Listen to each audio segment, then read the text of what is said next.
All right, let's take on the whale, the monopoly graph. Get a little brighter in here. And I'm hoping that you get this one, because if you know it, they aren't going to put too many tricks in there because it's challenging enough. All right, first of all, it's the graph for monopoly and non-discriminating monopoly, and we know it's non-discriminating because the MR, marginal revenue curve, comes down like that. So that might be one of the first questions. Is this a discriminating or non-discriminating monopoly based on the graph? If the MR curve is below the demand average revenue price curve, it's non-discriminating. Okay, if the MR curve is along here, if there's a Mr. Darpin, no MR curve here, then that's a discriminating monopoly.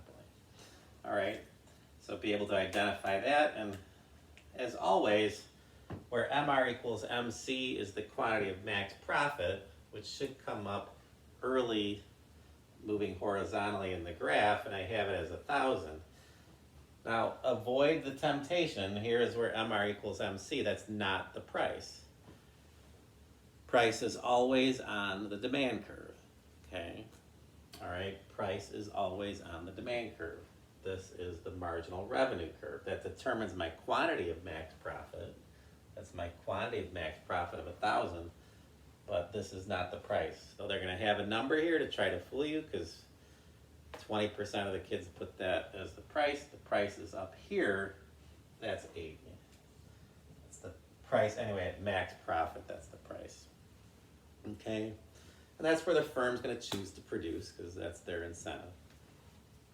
The average total cost is here where the vertical line, the magic line going up, hits the average total cost curve. That's 60, and this will be my region of profit. Okay, that rectangle there. I have a total revenue of 80,000, total cost of 60 times 1,000, 60,000. So the economic profit, and remember, all these graphs are economic graphs, so they calculate economic profit. If you want to calculate accounting profit, sign up for accounting, okay? This is no day to joke about accounting. Okay. Consumer surplus would be this chief triangle up here. Okay, if they do ask for that, that's the area of that triangle, which would be 20 times 1,000 divided by 2. So this region of consumer surplus would be 10,000. I'm looking for them to do a lot of calculations on this exam. All right, now that takes us to things that are not the quantity of max profit. All right, we've got allocative efficiency. Purple monkeys chase after everybody. Okay, well, right here, that's where marginal cost hits the demand curve. Marginal cost equals the price. This is our, I'm just going to put it right here, this is our allocatively efficient intersection. Okay. And that's also important later on when we get to discriminating monopoly, so keep that one in mind. Right here, that's our productive efficiency. My cousins are the coolest people ever. MC hits ATC, or hammers ATC if you will. That's our productively efficient quantity. When we're calculating dead weight loss, it's from the allocatively efficient quantity here. So if they do ask for the dead weight loss here, let me give this a number of 1,400. And let's say we want to calculate the area of that triangle there, it would be 30. From 80 to 50 would be 30 times 400, the distance from 1,000 to 400, so that's 1,200, divided by 2 would be 600. Okay, did I miss a 0 in there? But anyway, it's the area of that triangle. I wouldn't say that that's likely to be asked, but it could be. Right here, price equals average total cost. That's normal profit. That is where total revenue equals total cost, okay? And one way that they may ask that question is if the government asks the firm to produce only enough revenue to cover their opportunity costs, that's normal profit. Normal profit, economic profit equals zero, etc. Okay. And over here, we have unit elastic and highest total revenue, where MR comes through here. So this is important for a couple reasons. First of all, it's the revenue maximizing. That would be the term that they might use. What's the revenue maximizing quantity? It's right here. And then that also breaks the graph into the elastic region, which is over here, and the inelastic region, which is way over here. Okay, and right here is unit elastic. All right, so right now, and it could fall anywhere, except max profit is always going to be, they love to ask, is quantity of max profit going to be in the elastic or inelastic region? It's always in the elastic region. These other quantities could go in the unit elastic or inelastic region. It depends on where this falls. Okay? The last thing that is likely to be towards the end of the series of questions would be, if this was a discriminating monopoly, at what quantity would they produce? Well, if it became a discriminating monopoly, then our MR is here. We're not going to erase this MR here. We don't need to do, they're not going to ask ridiculous questions. They're just going to ask what quantity would they produce at, and it would be right here, because that would be where MR equals MC at 1400. Okay. It's not likely, but possible that they would ask, what's the total revenue going to be in a discriminating monopoly?